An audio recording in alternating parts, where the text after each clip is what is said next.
and I'll introduce Katelyn McEvoy as next up. Great. Hi, everyone. My name is Katelyn McEvoy, and I'm a dual degree candidate with the law school, and I'm focusing on food systems for my E-IPER work. And I was lucky enough to get to spend some time with FarmWorks this summer and this fall working on a feasibility study for a new type of school feeding program that they were looking to launch in Kenya. This model, which they've named now Malaika Kitchens, is looking to model self-sustaining and decentralized school kitchens for school feeding programs. They're in 2 pilot schools right now and hoping to scale to 50 schools by the end of 2023, which would feed 25,000 students. Over the course of this capstone, I've come to believe in the urgent need for school feeding program expansion and the huge impact potential for the Malaika Kitchens model. So hopefully I can convince you of the same and give you a few ideas for how you may support this work. To ensure we're all on the same page, I want to share a bit of context on school feeding programs, which you may know as school meals. As far as the scale, school feeding programs are known as the world's largest safety net. About 1 in 2 children receive a school meal every day, but this only amounts to half of children worldwide. The impact of school feeding programs goes far beyond just the dollar value of the food that's distributed. There's a lasting educational impact. The health trajectory of students is changed forever because the first 8,000 days are so important in a student's life. And the economic potential is massive because there's also local economic growth as well. And the World Food Program has done some cost-benefit analyses and seen among the highest multiplier in Kenya, where every $1 invested yielded $9 in benefits over a student's life. However, there's still very high need, and I was happy to work with FarmWorks because they're trying to expand school feeding programs in a country where there's very high need. There's 12 to 20% coverage right now, and the youth population is expected to grow in the coming decades. So you may be asking, I'm familiar with school meals, but what do decentralized and self-sustaining mean?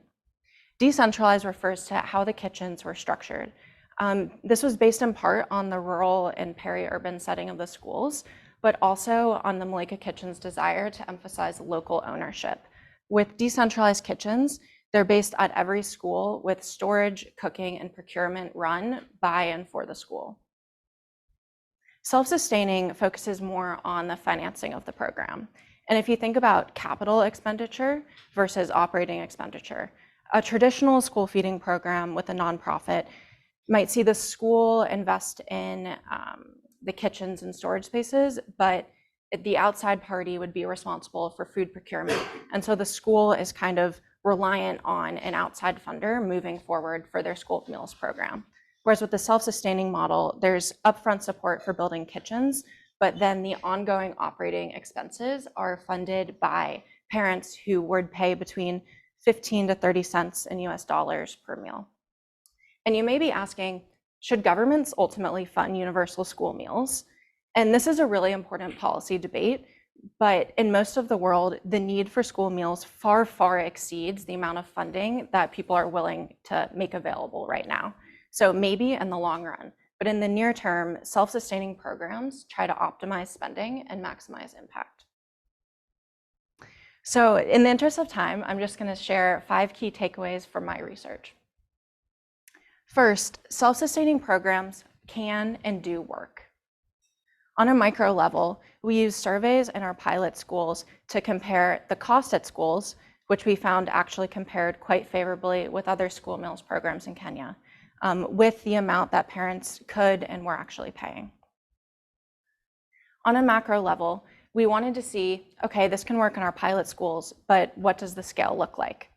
We use criteria like income, urbanization, and existing program coverage to get to about 60% of students where self-sustaining programs may be ripe for expansion.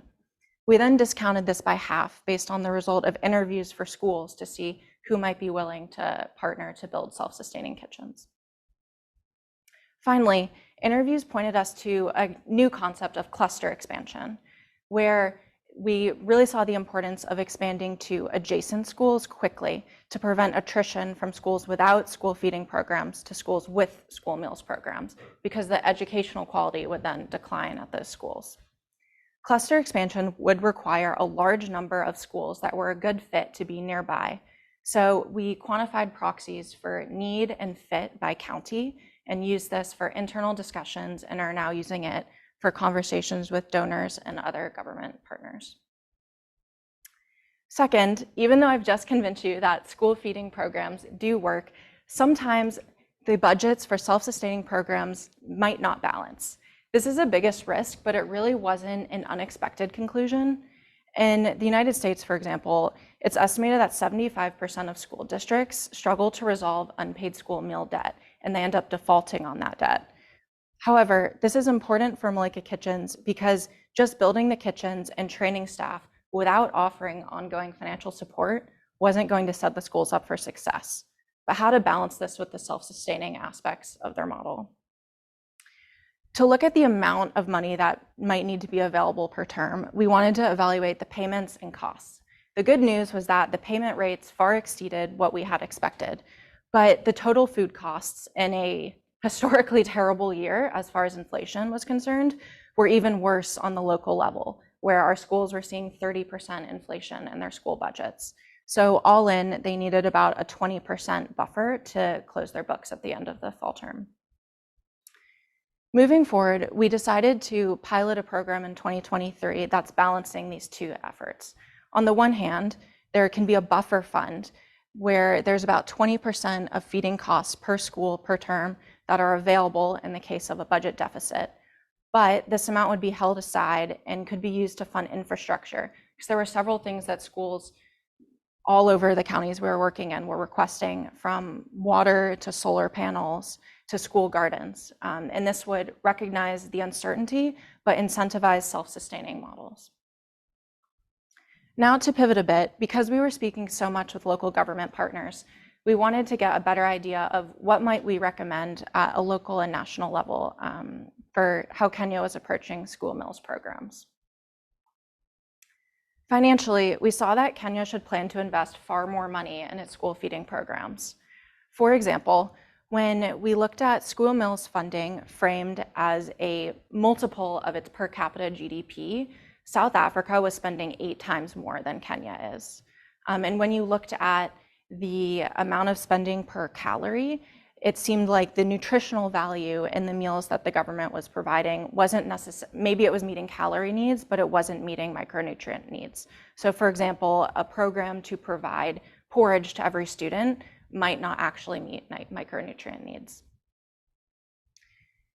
The funding that's needed should come from legal commitments, whether it's policies, laws, or constitutional amendments. Looking back to the 1990s, there were some really phenomenal examples of this in Brazil, India, and South Africa, whether a political visionary or even the Supreme Court in India created a mandate for national school meals programs that the government then delivered on. When these laws do pass, countries typically turned to nonprofits to scale quickly, which was very relevant for Malika Kitchens moving forward. Akshaya Pacha in India and Peninsula School Feeding in South Africa were well positioned to capitalize on the changes in the 1990s to work with the government to scale school meals programs. And now, instead of relying on donors, they get from 40 to 80% of their funding from the government. Fourth, back to our favorite capital assets framework for E-IPER, governments and nonprofits focus more on natural capital and tend to ignore manufactured capital. But all 5 aspects of this are critical for school meals programs to succeed. Kitchens were being set up in ways that were impairing the health of workers via smoke inhalation. And schools were often cutting down trees for firewood. Sometimes the kitchens were failing National Health Department inspections, and food spoilage was a major concern. So Malika Kitchens, as I mentioned, decided to focus on manufactured capital and sketched some models for kitchens and got estimates from local contractors. And this amount at $650 to $850 US was such that it made sense for Malika Kitchens to support, but the schools were not going to invest that money up front without additional support. And finally, through this research, there were so many opportunities where maybe a PhD student or a professor or a university partner might make a huge difference in building the knowledge base that was available. And here's a few ideas for pretty urgent areas for research, and would love to talk more about opportunities with these areas. So finally, I'd like to thank again everyone from FarmWorks and Malika Kitchens and my advisors for this research. And I'm just left so inspired about the potential for impact that these self-sustaining programs offer in Kenya.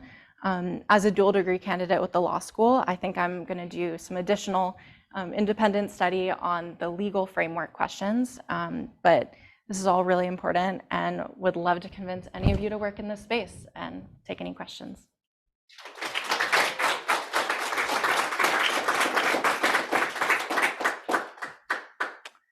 Frida. Yeah, I think that was really incredible. And I just have a question. I grew up in Kenya, and we actually got free milk until I was like grade 3. It was sort of like a publicly funded school feeding program. And I think it happened so because parents had to pay school fees for you to go to school. So it means from economics, if you're poor, your kid didn't go to school. So the number of meals you provide were fewer. And in 2 or 3, at the introduction of free education, then there were all these kids in school. And all of a sudden, I think this free feeding program also was cut out. So I'm really thinking of, so the new program currently is privately funded. Previously, it was public. I'm still like struggling to find ways of the intersection between private and public. I like the idea of legal framework, like funds, because schools are liquidity constrained, money may be allocated to toilets and stuff like that. But still, even when schools have funds, which were ideally meant for something else, say like classrooms, they're always misallocated to pay like an extra teacher or stuff like that. So I'm really trying to think, as from the legal perspective, maybe at county level, it could make more sense to have funds at county level instead of like that are dispersed annually for school feeding. But if you can explain more the intersection of private public with the context that 100% free education, it's free education, they're all these kids. Yeah, really thinking about that. So that's a great question. And Kenya was actually really interesting because they were one of the earliest countries to have a kind of school meals program with this school milk program. I think started in the 1970s, if I'm remembering correctly. But the national laws and maybe constitutional amendments and policies weren't necessarily in place, so that didn't continue and it was discontinued. And then moving forward, the World Food Program took responsibility for a large amount of the school meals programs and then turned that back over to the national government a few years ago. And so now it's a federally run program and the World Food Program isn't really involved.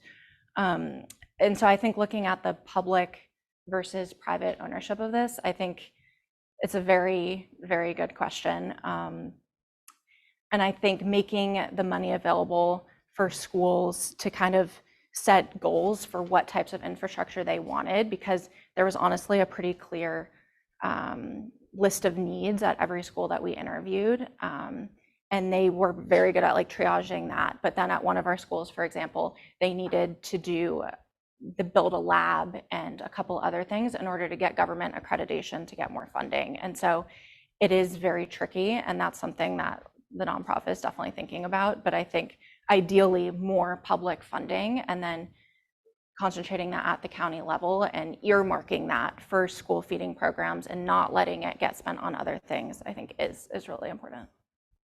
Yeah. Yes. Yeah, this was a really wonderful presentation, super clear, so thanks.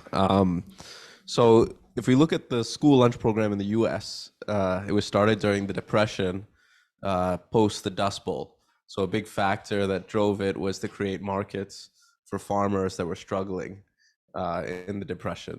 So have you seen kind of these school lunch programs be linked to 100%, kind of providing yes. markets for farmers? Yes. If you're so connected to what Frida's saying about public-private. Wow, I feel like I could have planted these questions. Yes.